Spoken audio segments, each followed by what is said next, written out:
Hey everyone, welcome back to the channel. Today, we're doing a real quick and dirty video on an Amonkhet spoiler for Samut Voice of Dissent. I am super excited about this card, so let's dive right in. Samut is 5 mana that's 3 colorless, a red and a green, for a 3/4 with Flash, Double Strike, Vigilance, Haste. Other creatures you control have haste, and for some reason, pay white and tap it to untap another target creature. This card has a ton of keywords jammed onto it, and is going to be absolutely awesome to smash people with in Commander. There is some chance that this card has enough keywords on it that it will even be constructed playable in Standard and possibly Modern. Although, not likely until after Standard rotation, when a lot of OP cards kind of get thinned out of the herd. So, looking at Samut, Samut has 6 abilities for 5 mana on a body that's decently sized. It's absolutely insane.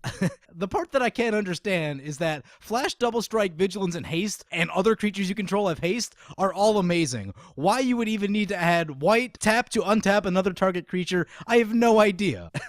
I just don't know why you would even need to put that on the card. The card is very playable in Standard and Commander without the untap target creature. And I don't even know why you would choose to untap a creature as opposed to just get in with Samut and smash in the face. Anyway, when I look at Samut's toolkit, the things that I think of most readily are Aurelia the War Leader.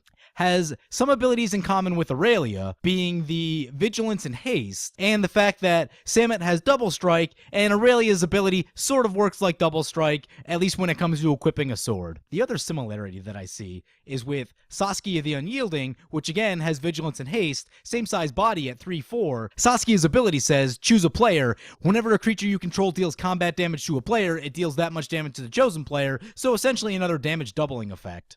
And one of the things that all 3 of these cards have in common is that they are both good by themselves, but also pump your team. So Aurelia gives you a second combat step, so she herself can attack twice, and all of your other creatures can attack twice. Saskia is probably the weakest body on its own, but pumps your team in a huge way. In a multiplayer game, you don't even have to attack the player that you're trying to damage. You can attack a different player and then still get that damage through. Saskia tends to lend itself more towards having a number of creatures around Saskia, where Aurelia and I think Samut will play in a way where you can go either or. You can play Voltron, or you can just try to flood the board with big creatures and swing in that way. Another similarity, Samut will play very similar to Aurelia when it comes to equipping something like Sword of Fire and Ice, Sword of Feast and Famine, or Sword of War and Peace. Also, Umezawa's Jitte, and something like Mask of Memory. As long as you hit the player, you'll get 2 triggers out of each of those equipments. From that point in the game, it becomes very easy to just start riding the advantage that you gain off of the double equipment trigger. Now, Samut solves one of the problems that Saskia has,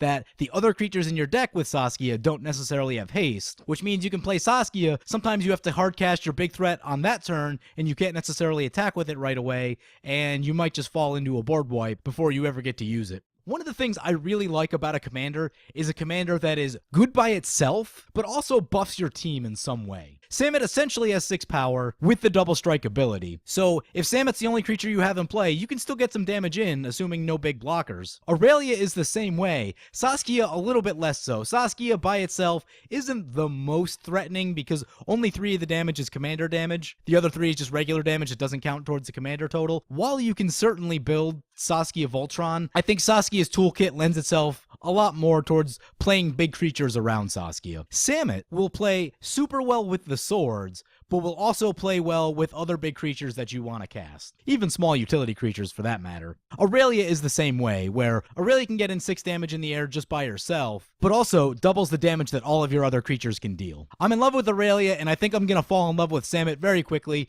because if you get to a point in the game where your only creature left is Aurelia, or your only creature is Samut, you still have the ability to close out the game. You don't need to wait for backup to find your Titan, or to find whatever big threat you're trying to close the game with. But if you find your big threat, Samut's going to give it haste, and it's going to be getting into the red zone real fast. Again, I just love commanders that are good on their own, but also buff your team. The other thing, too, is that the colors on Samut are very interesting. Why they chose to put white in the activation cost but not in the casting cost, I have no idea. But if you decide to use Samut as your commander, it will be a 3-color deck. You will be able to play Naya colors. And as someone who plays a ton of red-white, green is a very, very powerful color in Commander, and really fills in a lot of the gaps that red-white struggle with, namely card draw. The added tools that you get by having access to green instead of just red-white is absolutely massive. In Commander, cards like Miri's Guile, Survival of the Fittest, Birthing Pod, and Sylvan Library all give you a massive amount of power to draw more cards and tutor for the creatures you need when you need them. Something that red-white is just severely lacking.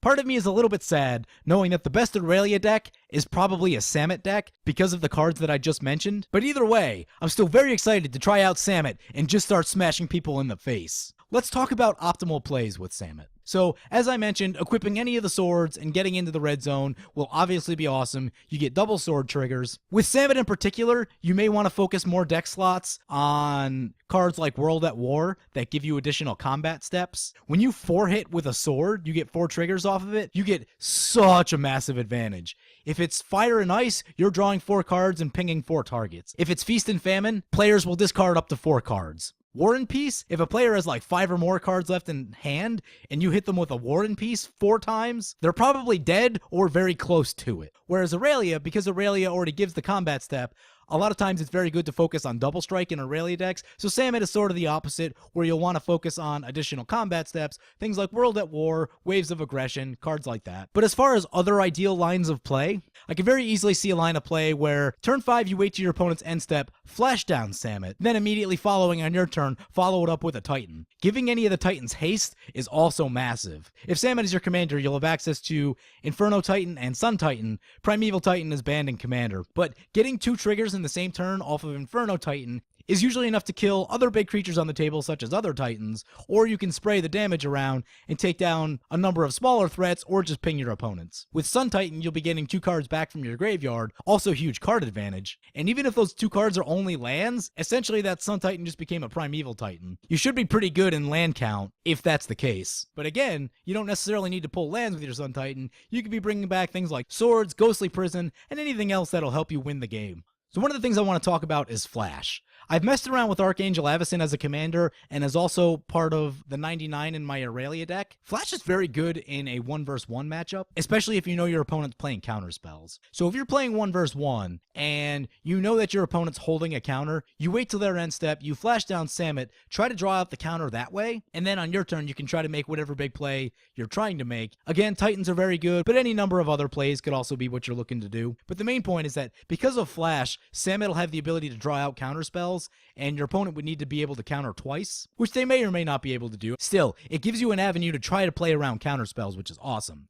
In multiplayer, Flash is awesome. It dodges sorcery speed board wipes, things like Wrath of God, Austere Command, even Ugin, at least for that first turn. Now, there may be times where you just want to, on turn 5, cast Samut and start getting into the red zone, but if you're playing into a situation where you see someone's clearly ahead on board with creatures, and you know that someone's going to be wiping real soon, then it may make sense to wait till your last opponent's end step, flash down Samut, then make your next play after that. That way you don't play right into the board wipe. Having Flash gives you a lot of flexibility to maneuver around a lot of really tricky things. Also, it gives you the ability to flash down as a blocker, should you need to do that. For example, if you were holding up a line of plays but you know that you might need a blocker because someone may come in your way, dropping down Samut at instant speed to block may prevent you from losing the game. So having Flash also means that if you have a particular line of plays that you're trying to set up, that means that you can wait till the last possible second to cast Samut and give your opponent the least amount of time to respond to the situation.